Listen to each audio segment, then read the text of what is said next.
Assalomu alaykum hurmatli YouTube tomoshabinlari. Bugungi kunlarda hamma uchun qiziq bo'lgan avtomobillardan biri yangilangan Damas yoki Damas 3. Bu video davomida sizlarga to'liq ma'lumot berib o'tamiz. Avtomobil haqida tashqi qismi va orqa qismi hamma joyini ko'rsatib o'tamiz va eng katta bo'lgan o'zgarishlardan biri buni motori bo'ladi. Bu haqida ma'lumot berib o'tamiz. Shu videomizni hozirgina oxirigacha ko'rib chiqing va bitta like bosib, obuna bo'lish esdan chiqmasin. Bunaqa qiziqarli videomiz yana ko'p bo'ladi. Biz obzorni boshlaymiz.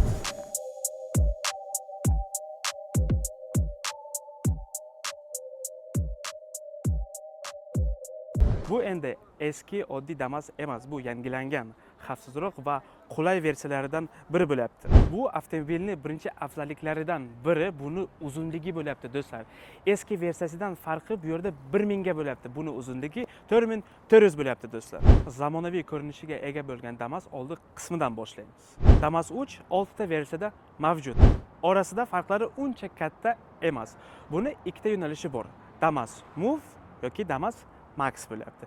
Damas Max bu ayniqsa yuk tashlash uchun mo'ljallangan Damas ishlab chiqariladi. Damas Move esa bu yo'lovchilar uchun. Agar siz shaharda taksi qilmoqchi bo'lsangiz yoki sizni oila a'zolaringiz soni ko'p bo'lsa, bu avtomobil sizga to'g'ri kelishi mumkin. Bu qismida yangilangan optikasi, kuzov chiziqlari soddaroq va ixcham bo'lgan. Bu avtomobil asosiy bu ish uchun yaratilgan va tashqi ko'rinishi ham shunday qaraganda tashqi ko'rinishi yomon emas, do'stlar. Avtomobilimiz full versiyasida pastida mana shu joyda tumankasi bo'ladi. Bu yerda yo'q, chunki bu full versiyadan pasti bo'lyapti. Va Damas 3 ning eng katta yangiliklaridan biri buni motor qismida bo'lyapti. Motor qismida birdan o'tamiz. Avtomobilimiz kapotini ochamiz. Shu yerda temirchasi bor. Mana shu yerga qo'yamiz. Yangi Damas 2 xil motor bilan taklif qilinmoqda. Bu haqida hozir ma'lumot berib o'taman sizlarga. Boshlaymiz. Avtomobilimiz aytganimdek ikkita yo'nalishda mavjud. Birinchisi 1.2 litrli benzin dvigatel, ikkinchisi 1.5 litrli benzin dvigatel. 1.2 litrli benzin dvigatel haqida ma'lumot. Mexanik uzatma 5 pog'onali, tejamkor va oddiy konstruksiya. Shahar va yuk tashish uchun ideal. 1.5 litrli benzin dvigatel haqida ma'lumot. Mexanik uzatma 6 pog'onali, kuchliroq tortish kuchi, yuk bilan yurishda ancha ishonchli. Bu motorlar xizmatda arzon. Bu uzoq muddatga mo'ljallangan va ustalar uchun tanish va oson. Bu avtomobil tezlik uchun emas, bu ishlash uchun. Hamma kutgan narsalardan biri avtomobilda konditsioner hamma versiyasida mavjud va bu yerda bizda yangiliklardan yana bittasi ABS ham mavjud. Avtomobilimiz kaliti mana shunaqa bo'lyapti, do'stlar. Mana Chevrolet bir marta bosamiz ochiladi. Bu tarafda ikkita tugma mavjud, faqat ochadigan va yopadigan bo'ladi. Endi salonga o'tamiz, do'stlar. Bismillahirrohmanirrohim deb o'tiramiz. Niyat qilgan bo'lsa, albatta sizga nasib qilsin. Mana marhamat, do'stlar, salon qismiga o'tamiz, ma'lumot berib o'taman sizlarga. Avtomobilda o'tirgandan birdan nimani ko'rishimiz mumkin, do'stlar? Juda ham keng va qulay salon bo'lyapti.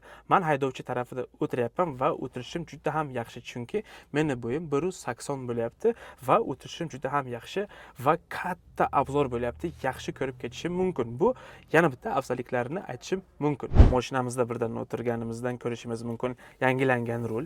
Menda qiziq bo'lgan narsalardan biri mana shu yerda ikkita bo'sh joy. Men o'ylaymanki, siz o'zingiz ustoga ketgan paytingizda mana shu yerda siz uchun multimedia ustanovka qilishi mumkinmi? Shu savol o'zimga ham qiziq bo'lyapti va do'stlar, buni kim bilsa yo bizni usto akalar ko'rayotgan bo'lsa, bizga javob bering. Ana shu yerda knopka yo tugmalarni o'rnatsak bo'ladimi? Xo'p, kalitimizni mana shu joyiga qo'yamiz. Avtomobilimiz aytganimdek, bu hamma pozitsiyasi bu mexanikada. Mana 1 2 3 4 5 bo'lyapti. O'zim uncha ko'p mexanika haydamagan, shuning uchun uncha o'xshamadi, xafa bo'lmaysiz. Bu yerda bizda pastimizda ruchnik, ikkita podstakannik qo'yadigan joyi bor. Bilmayman, qani buni bari chiqqanmi, bari qo'ysa bo'ladimi? Bu yerda pastda biz zaryadga qo'yadigan joyimiz mana shu 12 vatli bo'lyapti. Davom etamiz, do'stlar. Avtomobilimiz o'rtada magnitofon bo'ladi. Magnitofonimiz faqat Bluetooth orqali ishlaydi, do'stlar. Yonlarida 4 burchakli deflektorlar bo'lyapti. Pastda hamma kerakli konditsioner va pechkani sozlansa bo'ladi. Pastimizda avariyka, konditsioner, oyna, isitgich hammasi bir joyda bo'lyapti. Damashshahar akalar, sizlar shu yerdami? Yo'l paytida ketgan paytingizda siz uchun alohida bitta joy qo'yilgan mana shu yerda. Agar siz yo'lovchilardan pul olsangiz, dachi qo'yadigan joyi mana shu yerda bo'lyapti, do'stlar, yoki telefonni ham qo'ysangiz bo'ladi. Maza. Avtomobilimizda qiziqarli bo'lgan o'zgarishlardan buni tablosi bo'lgan do'stlar. Va tablosini sizga yoqib ko'rsatib o'tay. Qarang do'stlar. Qiziq bo'lgan narsalardan biri nimaga tablo podsvetkasi qizil rangda bo'lgan. Hamma kerakli ma'lumotlar hammasi mana shu yerda do'stlar bir joyda bo'lyapti. Davom etamiz salon qismini ko'rishini. Tepamizda nimani ko'rishimiz mumkin? Mana shunaqa oynasi bo'lyapti. Mana bu yerda yoqadigan chirog'i, mana yondiradi, o'chiradi, mana o'rtada qo'yishimiz mumkin. Mana bu yerda hech narsa uncha katta o'zgarish yo'q. Do'stlar, avtomobilni yo'lovchi tarafidan ochamiz. Ochilishi juda ham menga yoqdi. Yumshoq ochiladi, qarang. Avtomobil yopiq ekan. Bu qolsin. Avtomobil yopiq ekan. Ochamiz chunki do'stlar, syomka jarayonida juda ham ko'p odamlar bizga xalaqit beryapti. Lekin bunga qaramaymiz. Bizning asosiy maqsadimiz sizga ko'rsatib o'tish. Ochamiz. Juda ham yumshoq ochilishi. Do'stlar, bu ikki qatorli, juda ham keng. Bu yerda bitta o'tiradigan joyi bu yerda mavjud bo'lyapti. Buni bir marta tushiramiz. Как он не спускается? Mana shu yana bitta o'tiradigan joyini ochish uchun pastida temirchasi bo'ladi. Bu temirchasini mana shu yerda bitta tortishimiz kerak bo'ladi. Mana marhamat do'stlar, bitta o'tirishimizni mumkin bo'ladi bu yerda. Bitta o'tirib ko'ramiz. Mana. Meni bo'yim 1.80, o'tirishim yomon emas. Yana bitta qatorga o'taman. Mana do'stlar. Aytganimdek bo'yim 1.80, o'tirishim yomon emas. Tepada yana qarang qancha joy qolyapti. Yana davom etamiz, orqasiga hozir o'tamiz. Ana 3-qatoriga ham o'tib qoldim. Qarang qancha joy bu yerda qolyapti. Bemalol agar siz yo'lovchilar bilan ketgan bo'lsangiz, taksi ishini qilsangiz, juda ham qulay yo'lovchilaringiz siz bilan birga ketishadi. Qarang qancha joy bo'ladi. O'rtada ham o'tsam agar o'tirishim juda ham yaxshi. Qarang qancha joy qolyapti. Aytganimdek oldimda ham tepamda yetarli joy. Agar siz o'zingiz uchun yotib ketishingiz mumkin. Ana shunaqa o'zgarishlar aytganimdek, yana bitta afzalliklari avtomobil saloni juda ham keng bo'ldi. Avtomobilimiz zapaskasi pastda bo'lyapti. Endi avtomobilimiz orqa qismiga o'tamiz. Mana orqa qismini ko'rishingiz mumkin. Bitta bu yerda stop ko'rsatadigan signali va bagaj ochadigan joyi mana shu yerda bo'lyapti. Bir marta bosamiz. Mana marhamat. Bu o'rindiqlarni bukilgan holatda ham bo'lishi mumkin. Buni tushirishimizga juda ham oson. Mana shu yerda pastda temirlari bo'lyapti. Lekin aytganimdek, bu avtomobil Damas'da alohida komplektatsiya va versiyasi chiqadi, faqat yuk tashish uchun. Lekin shunaqa universal sotib olsangiz, mana shu o'rindiqlarni pastga tushirsa ham bo'ladi. Avtomobilimiz mana va nihoyat narxi haqida gapirmoqchiman. 134 milliondan boshlaydi, 154 milliongacha. Mana shu ekranda hozir spiska qo'yaman. Shu yerda hamma ma'lumotni bilib va ko'rib ketishingiz mumkin bo'ladi. 3 soniya pauza. Avtomobilni hozircha ko'rgan birinchi minuslaridan biri mana shu bagajni ochgan payti qanaqa yopilishi, hech qanaqa bu yerda ruchkasi, hech narsasi yo'q. Nimaga? Chunki bu juda ham og'ir. Qarang, bir marta tortaman. Qanaqa kuch bilan tortdim, yopilmadi. Qattiqroq yopishim kerak. Bu avtomobil o'zi Xitoydan kelgan va endi O'zbekistonda ishlab chiqarishini va sborkasi boshlaydi.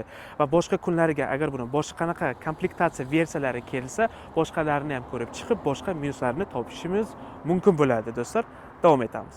Avtomobilimiz shartnomasi hali ochilmagan, shu uchun bitta qiziqarli bizga konkurs qilmoqchi. Do'stlar, kim birinchi kommentariyada topsa, qachon bu avtomobilning shartnomasi ochilsa, kartasiga 100 ming tashlaymiz. Shu uchun albatta kommentariyaga o'tib hozirgina yozing. Qaysi sanaga? Masalan, 25 yanvar yo fevral boshidami yoki yana yaqinroq chiqishi mumkin. Hammasi sizni fikringiz bilan. Do'stlar, bu videoni maksimal darajada tarqating, chunki boshqa do'stlaringiz va boshqa tanishlaringiz buni ko'rib olsin. Kim shu fermada ishlasa, kim qishloqda shu yuk tashasa, ular uchun meni o'ylaymanki, bu juda ham muhim video bo'ladi. Va yaqinlaringizga tarqating, kim taksi liniyada ishlasa. Bu avtomobil hozir juda ham qiziqarli bo'lyapti.